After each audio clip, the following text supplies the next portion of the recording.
అందరికీ శనార్థులు. ఉల్లిగడ్డ కోడిగుడ్లు, ఉల్లి దోశ, ఉల్లి పకోడీ కోసం నాలుకేను గుంజి పట్టుకున్నోళ్ళు. ఇక ఉల్లిగడ్డ రేట్లు మెల్లమెల్లగా తగ్గుతున్నాయి. పండగ చేసుకోండి సరేనా? సరే కానీ మొదలైతే తీన్మార్ ముచ్చట్లినుండ్రి. ముందుగాల హెడ్లైన్స్. ఒడిసిన అసెంబ్లీ సమావేశాలు చూపిస్తాం ఇవాళ జరిగిన తమాషాలు. పండగకు తయారైతున్న అమరావతి ఏర్పాట్లు తెలిస్తే పోతది మీ మతి. అమెరికాల మనోళ్ళయే పెద్ద కొలువులు, ఇట్లా చెప్పుకునుడే మనకు ఇల్వలు. వర్మ సార్ పోట్లకు పడ్డది దండ, ఏసినోళ్ళని తిట్టిండు నోటి నిండా. పెండ్లికి పైసలు అడుగుతున్న సత్తి. అక్క పిల్లని చూడవా, నేను లగ్గం చేసుకుంటా, సేమ్ నా లెక్కనే 100 ఉండాలి అక్క. బతుకమ్మ పువ్వులకు బయలెళ్ళిన మంగ్లీ. శ్రీ గణేశ నిన్ను ఉయ్యాలో, చిత్తంబులో నిలిపి ఉయ్యాలో, మల్లె పూల తోడ ఉయ్యాలో, మాదేవో నిరుగులతో ఉయ్యాలో. అసెంబ్లీ మీటింగ్ సురువైన 2 రోజులు సభను చూస్తే అబ్బా గిదే తీర్ల ఎప్పటికి నడిస్తే బంగారు తెలంగాణ ఇంకింత జల్దీనే అవుతుంది అనుకున్నారు అందరూ. గంతే 3వ రోజు చూడాలా మళ్ళా గదే పాత కథ. నిన్న కేటీఆర్ సార్ కూడా అన్నాడు లోపట ప్రతిపక్షం లేకుంటే మజానే లేదని. మరి ఎట్లుంటది వాళ్ళంతా బయట ఉన్నాక? ప్రతిపక్షం లేకుండా మరి అలా సభ ఎట్లా నడిచిందో చూడండి రూపారి. దొడ్డు బియ్యం, సన్న బియ్యం, కళ్ళు, కల్తీ కళ్ళు, చెరువులు, నీళ్ళ ముచ్చట్ల మీదనే నడిచింది ఇవాళ అసెంబ్లీ. పొద్దుగాల గంట కొట్టంగానే ఎమ్మెల్యేలంతా తిండి ముచ్చట్లు మాట్లాడినరు. బడి పిల్లలకు సన్న బియ్యం పోస్తున్నాం గాని బువ్వ మంచిగా ఉందని ఎక్కువ తిందామంటే దొరుకుతలేదు, సరిపోను తిండి పెట్టాలని కోరిండ్రు. ఇక బియ్యం పంపే మంత్రి ఈటల సారు గట్లనే చేద్దాం తీయనన్నాడు. వెనకశీరి పోతాడు, పరుపుతాడు, ముస్తాదు, మోకు గురించి ఎల్లబెట్టిండు శ్రీనివాస్ గౌడ్ అన్న. కల్తీ కళ్ళు అని గౌన్లోలను బదలాన్ చేస్తున్నారని బాధపడ్డాడు. ఇక మందు సీసాల మంత్రి పద్మారావు లేచి ఏ అట్లాగా తీ అని ఊకుంచిండు. కళ్ళులో కల్తీ లేక ప్యూర్ కళ్ళు ఇవ్వడం వల్ల దానికి అడిక్ట్ అయిన వాళ్ళు దాన్ని తట్టుకోలేక కొద్దిమంది చనిపోయిన వార్తలు చదవడం జరిగింది. కానీ ఇంకా మాకు పోస్ట్ మార్టం రిపోర్ట్స్ అవన్నీ రాలేదు. ఒక వ్యక్తి కూడా కల్తీ కళ్ళు తాగి చావలేదు. అయితే ఇంకా ఎవరికి ఏ జిల్లాలో కావాలనో కోరుకున్నారు. జనగామను జిల్లా వేయాలని యాదిరెడ్డి సారు, మంచిర్యాలను కూడా వేయాలని దివాకర్ సారు, నాగర్ కర్నూలు కోసం జనార్దన్ రెడ్డి సారు, భద్రాచలం జిల్లా గురించి వెంకటేశ్వర సారు అడిగిండు. ఇక సర్కార్ తరఫున చిన్న సీఎం లేచి కొత్త జిల్లాలకు అద్దులు చూపించేటందుకు కమిటీ వేసినాం, వాళ్ళు ఏం చెప్తారో ఇన్నాక మాట్లాడుకుందాం అన్నాడు. ఇక పగటిలుపుగా పోయొచ్చినాక సభను పద్మక్క నడిపించింది. మిషన్ కాకతీయ పథకం మీద హరీష్ రావు సారు శానసేపే మాట్లాడిండు. నియోజకవర్గానికో చిన్న ట్యాంక్ బండ్ కట్టిస్తాం అన్నాడు. ఇక సభ అంతా నిమ్మలంగానే నడిచింది కానీ ఎమ్మెల్యే లేక ఆకుపచ్చ సీట్లన్నీ చిన్నపోయినాయి. మాట్లాడేటోళ్ళకు కూడా అంత మజా అనిపించకుండొచ్చు. ఆఖరికి సీఎం సారు లేచి సభ నడిపించే మాట మాట్లాడిండు. కేసీఆర్ కంఠంలో ప్రాణం ఉండంగా నేను ఒకటే మాట తెలంగాణ ప్రజలకు చెప్తా ఉన్నా, మేము ఏం చేస్తున్నామో మాకు తెలుసు. ఇది తెలంగాణ యొక్క కొత్త చరిత్ర ఇప్పుడు ప్రారంభమైంది. మేము చేస్తున్న కథ ఏంటంటే పునాది. తప్పు మాత్రం నా కంఠంలో ప్రారంభంగా జరగని అధ్యక్ష. 29 రాష్ట్రాలను ఇలా భారతదేశంలో ఒక్క స్ట్రోక్లో 8,500 కోట్లు ఇట్లా తీసి ఇట్లా ఇచ్చేటువంటి పరిస్థితి ఏ ప్రభుత్వం దగ్గర ఉంటుందా అధ్యక్ష? జరిగే పనేనా? రైతులే కాదు ఈ రాష్ట్రంలో ఎవరైనా సరే ఆత్మహత్యలు జరుగుతున్నట్టు ఎవరు కారణం అధ్యక్ష? వీళ్ళ యొక్క 58 ఏళ్ళ పనికిరాని అసమర్థమైనటువంటి అవివేకమైన పాలన. ఎందుకంటే బాధ కలిగి చెప్తా ఉన్నా, ఒక గౌరవ శాసనసభ్యురాలు మాట్లాడుతూ ఇష్యూను పక్కదో పట్టించడానికి ముఖ్యమంత్రి సినిమా చూపించడం అని మాట్లాడారు అధ్యక్ష. నేను చూపించే సినిమాలా కనబడదు అధ్యక్ష. ఈ నెల 15th కానీ 16th కానీ ఆల్ పార్టీ మీటింగ్ పిలిచి వాళ్ళందరి ముందే తెలంగాణ నీటిపారుదల యొక్క వ్యూహాన్ని వాళ్ళకి చెప్తాం అధ్యక్ష. ఒకటే అంశం ఉండే, ఇక ఇంత మంచి మీటింగులు పెట్టినందుకు అందరికి థ్యాంక్స్ చెప్పి మళ్ళా పిలిచినప్పుడు రండి ఇంటికి తోలిండు ఎమ్మెల్యేలందరినీ. The house is adjourn sine die. వెనకట రాజులు చక్రవర్తులు యజ్ఞాలు హోమాలు చేస్తుంటే ఓ ఊరు నుంచి నెయ్యిని, ఇంకో ఊరు నుంచి గుర్రాలను, ఇంకో ఊరు నుంచి పాలను తెప్పిస్తుండే. దేవాన దేవతలను చుట్టాల లెక్కనే పిలుస్తుండే. వాళ్ళ దీవెనార్తలు అచ్చినోళ్ళ శనార్థులు తీసుకొని యజ్ఞ కార్యం ఒడగొట్టేటోళ్ళు అప్పట్లా. ఇప్పుడు గదే తీర్లా ఓ పెద్ద కార్యం చేయబోతున్నాడు ఓ సారు. గా సార్ ఎవరో మీకు ఇప్పటికే అర్థమైంది కదా. ఆకాశం అంత పందిరి భూదేవంత పీటేసి అన్ని దేశాల పెద్దలు కదిలిరాంగా అఖిలాంధ్ర జనం కదిలిరాంగా ఆంధ్ర రాజధాని పునాది పడబోతున్నది అజరామరంగా. ఇక్కడ రాజులు చక్రవర్తులు ఉండరు గాని బరాబర్ వాళ్ళ పట్టాభిషేకం అయినప్పుడు చేసినట్టే జరగబోతున్నది ఈ కార్యము. రాష్ట్రంలో ఉన్న అన్ని పుణ్య నదులకెళ్లి నీళ్లు తెప్పిస్తున్నారు. సంకల్ప దీపంలో జిల్లా జిల్లాకు తిరిగి ఇంత సమర్ పోసుకొని వస్తున్నారు. ఇక జపాన్ సింగపూర్ వాళ్ళు అయితే ఎట్లనైనా వస్తారు. ఇక మోడీ సారే శంకుబండ వాచేది కాబట్టి కేంద్రం మొత్తం ఇక్కడికి వస్తున్నది. అట్లనే చిన్న పెద్ద లీడర్లు ఆఫీసర్లు వ్యాపారాలు చేసేటోళ్ళు పెద్దరికాలు చేసేటోళ్ళు ఇట్లా అందరికందరూ అన్ని పనులు ఇడిచిపెట్టి అమరావతిలోనే ఉండబోతున్నారు. ఊరు వాడ పల్లెలన్నీ అమరావతి ఆటపాటలతోని అదిరిపోబోతున్నది 10 దినాల ముందే. దసరా పండుగ అన్న ముచ్చట మర్చి రాజధానికి రౌతు పెట్టే పండుగ చేసుకోబోతున్నది ఆంధ్రప్రదేశ్. ఇక రాజధానికి భూములు ఇచ్చిన వాళ్ళనైతే ఇంటికి ఆడబిడ్డలోనే మర్యాద చేయబోతున్నది ఆంధ్ర సర్కారు. ప్రతి ఒక్క ఇంటికి ఇన్విటేషన్తో కూడా ఒక మన సాంప్రదాయాల ప్రకారం బట్టలు కూడా పంపించాలనుకుంటున్నాం. ఇక ఇంత పెద్ద కార్యము ఇంతమంది పెద్ద మనుషులు వస్తున్నారు కాబట్టి దేశంలో ఉన్న విమానాలు హెలికాప్టర్లు అన్ని చంద్రాల సారే బుక్ చేసుకున్నాడు.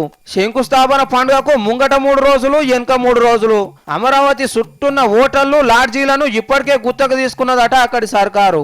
ఇక ఇట్లా చెప్పుకుంటా పోతే ఇవాళ కాదు గాని దునియాలో ఇదివరకు కొవ్వలు చేయని తీల్రా ఇక ముందుగాల కూడా ఇంకొవ్వలు చేయనంత గొప్పగా చేసేటందుకు తయారుగున్నదట చంద్రాల సర్కారు. నేను మీకేదో ఉయ్యాలో ఉయ్యాలో ఇప్పుడు ఎన్నో పాటిన పడుతుంది. ఎవరబ్బా పాడేది? బతుకమ్మ గొంతింటే మా మంగ్లీ లెక్కనే అనిపిస్తుంది. మంగ్లీనా పాట పాడేది? ఆరు వర్ణం బతుకమ్మ నీ రూపం ఉయ్యాలో ఉయ్యాలో బతుకమ్మ ఉయ్యాలో అనుకున్నా. మంగ్లీ నీకేం పని లేదా? ఏమో పాటలు పాడుకుంటూ తిరుగుతున్నావు మంచిగా. ఆ? ఎందుకు మీ తమ్ముడు సత్తి రాలేదా అమ్మ నన్ను మందలిస్తున్నావు? ఏ ఊకో అబ్బా, ముందుగల రోజు నిన్ను మందలించిన తర్వాతనే కదా నేను మా తమ్ముని పిలుస్తా. అది తెలియదా నీకు? ఉయ్యాలో బతుకమ్మ ఉయ్యాలో. అరే నేను గిడ మాట్లాడుతుంటే చెవిన పడతలేదా? ఏమో నాకు కాదు నా తోకకి చెప్పన్నట్టు చేస్తున్నావు. అబ్బా ఏందమ్మా నీ లొల్లి కనబడతలేదా? పూలు తెంపుతున్నా. ఎందుకు? నీ పూల పనులు ఏమన్నా ఉన్నాయా ఏంది నడుమా? ఓయమ్మా నీ అన్ని కైత్కాలే గాని ఇక 4 రోజులైతే ఏం పండుగున్నదమ్మా? ఏం పండుగున్నది? దసరా పండుగున్నది. దానికన్నా ముందుగాల ఏం పండుగున్నది? దానికంటే ముందుగా బతుకమ్మ పండుగున్నది. ఆగో బతుకమ్మ అని పేర్వనీకనే ఈ పూలు కోస్తున్నా. అయ్యో పిసపిల్ల, బతుకమ్మ పండగ 12 తారీఖు నుంచి సురు అవుతుంది. ఇప్పుడే పూలన్నీ కోసి నేను ఎత్తిలో పెట్టుకుంటావా? ఏ కాదు సవుల్ స్కాయమాలం చేతోనైతే అందరికన్నా సూపర్ గా పేర్చిన బతుకమ్మకు 1,00,000 రూపాయలు ఇస్తుందంట సర్కారు. తెలియదా నీకు? ఏంది? బతుకమ్మను సూపర్ గా వేరిస్తే 1,00,000 రూపాయలు ఇస్తుందా సర్కార్? ఎవరు చెప్పిండు నీకు? రమణాచారి సార్ చెప్పిండు. ఖతర్ నాకున్న బతుకమ్మకు 1,00,000, సెకండ్ బతుకమ్మకేమో 75,000 ఇస్తారట. అయితే మరి నువ్వు సద్దుల బతుకమ్మ రోజు అందరికంటే మస్తుగా బతుకమ్మను వేసుకోవాలి గాని ఇప్పుడెందుకు పూలన్నీ తెంపుతున్నావు? అటెంకేమో మళ్ళా దొరకకుండా మళ్ళా 1,00,000 రూపాయలు కొట్టాలంటే ఉత్తుత్తగానేనా? ముందుగాల రకరకాల డిజైన్ల బతుకమ్మలు పేర్చి సైజు వస్తా. ఓర్ని ఫ్యాన్సీ డ్రెస్ కాంపిటీషన్ లో పోయినట్టు బతుకమ్మను కూడా ఫ్యాన్సీ చేస్తున్నావు నువ్వు. గీదేం ఫ్యాన్సీ? పోయి మార్కెట్ లో చూడిపో. కలర్ పేపర్ల బతుకమ్మ, చమ్కీల బతుకమ్మ అని అమ్ముతుర్రు. అవి ఫ్యాన్సీ బతుకమ్మలు. మరి పెద్దగా మంచిగా వేసిన వాళ్ళకు 1,00,000 రూపాయలు ఇస్తామన్నారు. సరే మరి మంచిగా పాటలు పాడిన వాళ్ళకు కూడా ఇస్తామన్నారా 1,00,000 రూపాయలు? పాటలు పెడితే నువ్వే గెలుస్తావు అబ్బా కదా. నేను బి అదే అనుకున్నా సవుల్స్. బెస్ట్ గా పాటలు పాడిన వాళ్ళకు కూడా ఇస్తే బాగుండు. అవును మంగ్లీ, చాలా మంది పాటలు పాడుడే బంద్ చేసిండ్రు. క్యాసెట్లు సీడీలు వేసుకొని ఉయ్యాలో ఉయ్యాలో అని సప్పట్లు కొడుతున్నారు. ఓ నేను బి మస్తు పాటలు పాడతా సవుల్స్. శ్రీ గణేశ నిన్ను ఉయ్యాలో చిత్తంబులో నిలిపి ఉయ్యాలో. ఓ ఆగాగు, సద్దుల బతుకమ్మ రోజు మొత్తం పాటలన్నీ నువ్వే వాడదు, జర దాసుకోగనన్ని. ఆ వాటర్ గ్రీడ్ కు పేరు పెడితే 1,00,000 అన్నాడు కేటీఆర్ సార్. అవి మిస్ అయిపోయినాయి. గొలుసు దొంగను పట్టుకుంటే 50,000 ఇస్తానన్నాడు సిపి సారు. అవి వచ్చేటట్టు లేవు. కనీసం బతుకమ్మ పేరు చైనా 1,00,000 రూపాయలు సంపాదించుకొని తల్లి. మంచిదమ్మా మంచిది. అదుల్లా సంగతి. మరి మీరు కూడా బతుకమ్మను మస్తుగా వేసి ఫస్ట్ ప్రైజ్ వాళ్ళు 1,00,000 రూపాయలు గెలువుండ్రి, సెకండ్ ప్రైజ్ వాళ్ళు 75,000 గెలువుండ్రి. ఈ దమ్ము సర్కారు కూడా బతుకమ్మకు 10 కోట్లు ఖర్చు పెడుతున్నది. ధూమ్ ధామ్ గా సంబరాలు చేద్దామని. ఇక మామూలుగా ఉండదు పండగ మరి. అబ్బా ఏ మాటకు ఆ మాటనే గాని పాటల పోటీ పెట్టుంటేనా మా మంగ్లీ ఫస్ట్ ప్రైజ్ కింద 1,00,000 రూపాయలు కొడుతుండే. కదా గుట్లు పెట్టుకోవాలి, అందరికి పత్రికలు వంచుకోవాలి. ఇక బా జర్రా కటింగ్ చేయించుకోవాలిరా, సాఫ్ అవుతుంది. నడమితలుండు.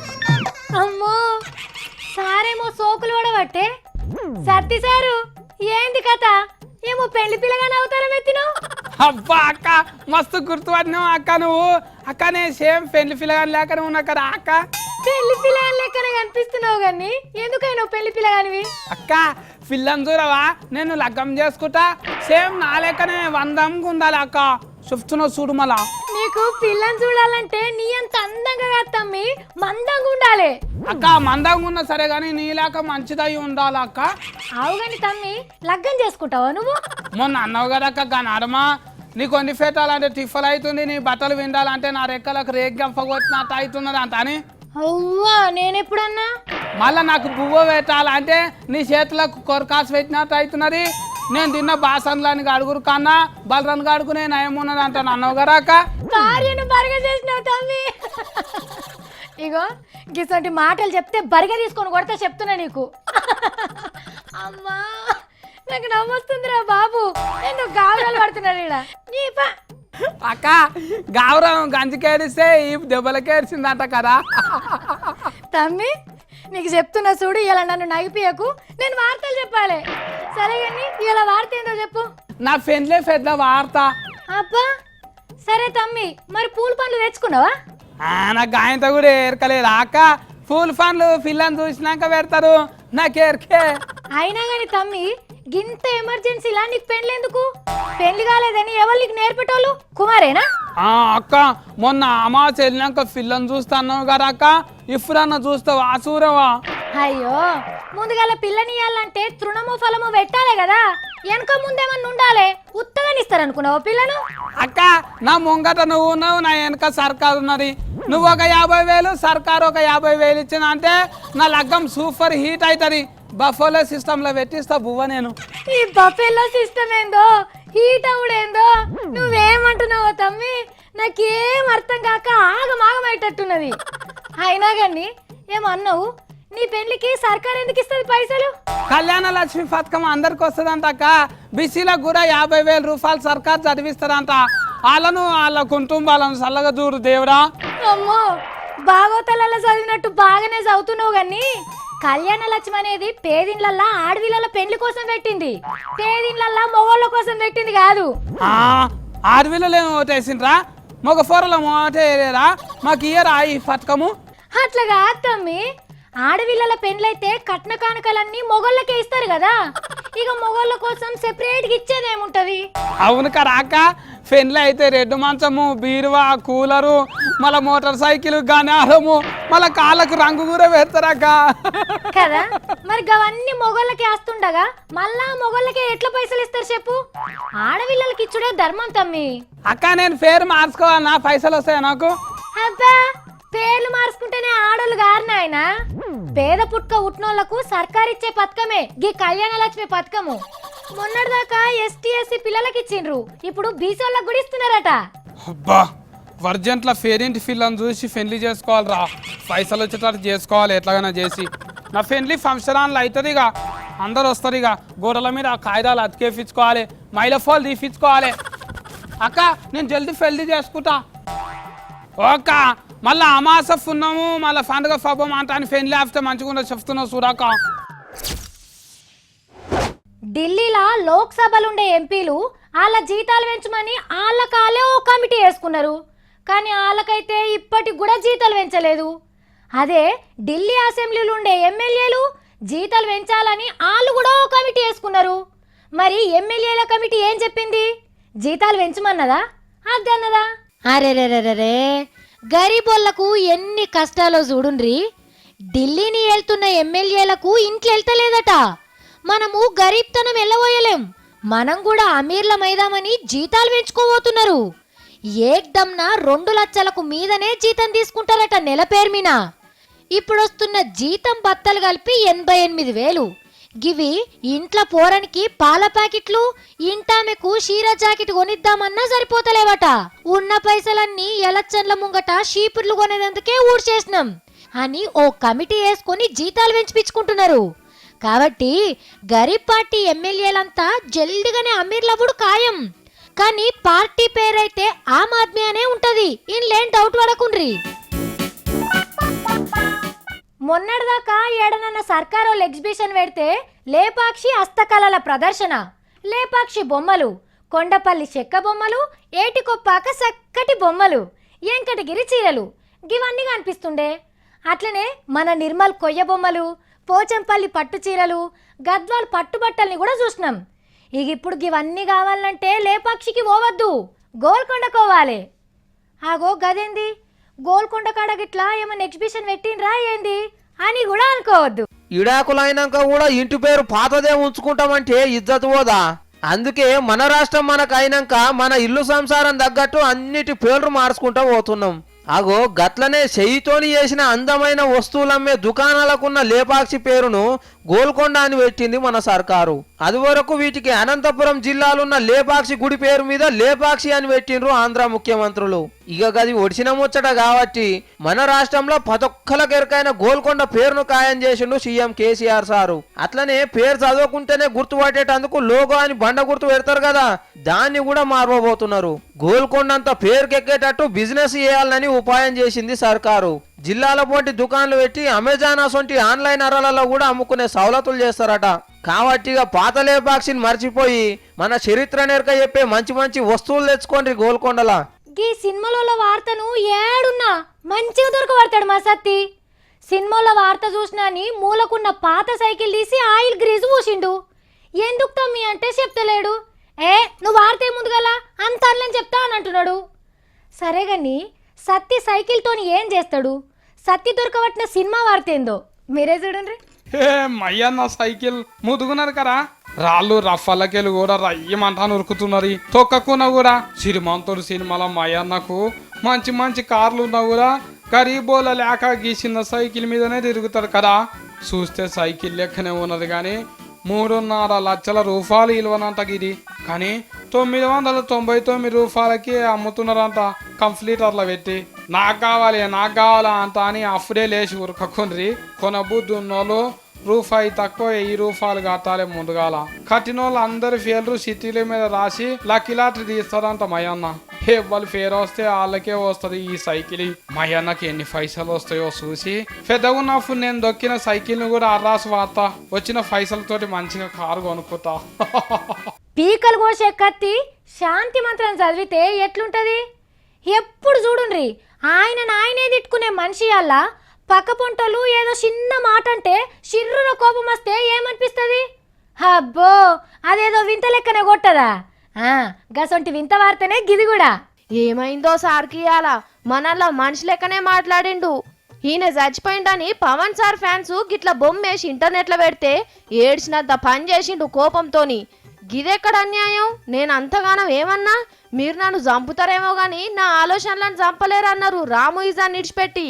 20 రోజుల కింద పవన్ సార్ కు ట్విట్టర్ లా ఫాలోవర్లు తక్కువ ఉన్నారు, వాళ్ళకు చదువు రాదా, ఇంగ్లీష్ తెలియదా అని ఇజ్జత్ తీసినట్టు చేస్తే గిట్లా వర్మ చచ్చిపోయిండని పోట్లకు దండేసి సర్గంలా సల్లగుండమన్నారు ఎవలో. లెక్కకైతే సార్ దీన్ని చూసి మస్తు సంబరపడాలి. అబ్బా నా సావుకు నేను కూడా వస్తా, దినాలకు విలువరా, మందు దావత్ ఇస్తారా అని అడగాలి. మంచి పువ్వులు ఎందుకేలేదని పంచాయతీకి రావాలి. కానీ గిట్లా ఉత్త మనిషి లెక్క మారితే ఎట్లా? సారు ఎందుకు ఇట్లా అయినావు, ఏమైంది నీకు? గిట్లా చేసి వర్మ బ్రాండ్ చెడగొట్టకుండ్రి సారు అని సలహా ధైర్యం చెప్తున్నారు రామ్ గోపాల్ సార్ను ఖాయిజ్ చేసేటోళ్ళు. ఒడిసిన అసెంబ్లీ సమావేశాలు చూపిస్తాం ఇవాళ జరిగిన తమాషాలు. పండగకు తయారైతున్న అమరావతి ఏర్పాట్లు తెలిస్తే పోతది మీ మతి. అమెరికాలా మనోళ్ళయే పెద్ద కొలువులు, ఇట్లా చెప్పుకునుడే మనకు ఇల్వలు. వర్మ సార్ పోట్వకు పడ్డది దండ, ఏసినోళ్ళని తిట్టిండు నోటి నిండా. పెళ్లికి పైసలు అడుగుతున్న సత్తి. అక్క ఫిల్లం చూడవా, నేను లగ్గం చేసుకుంటా సేమ్ నా లెక్కనే 100 ఉండాలి అక్క. బతుకమ్మ పువ్వులకు బయలెళ్ళిన మంగ్లీ. శ్రీ గణేశ నిన్ను ఉయ్యాలో, చిత్తంబులో నిలిపి ఉయ్యాలో, మల్లె పూల తోడ ఉయ్యాలో, మాదేవో నిరుగులతో ఉయ్యాలో. చూసేసిండ్రు కదా ఇక గివి ఇవాళ నేను పట్టుకొచ్చిన తీన్మార్ ముచ్చట్లు. మళ్ళీ పరి తీన్మార్ వార్తలలో కలుద్దాం. అప్పటిదాకా చూస్తూనే ఉండండి V6.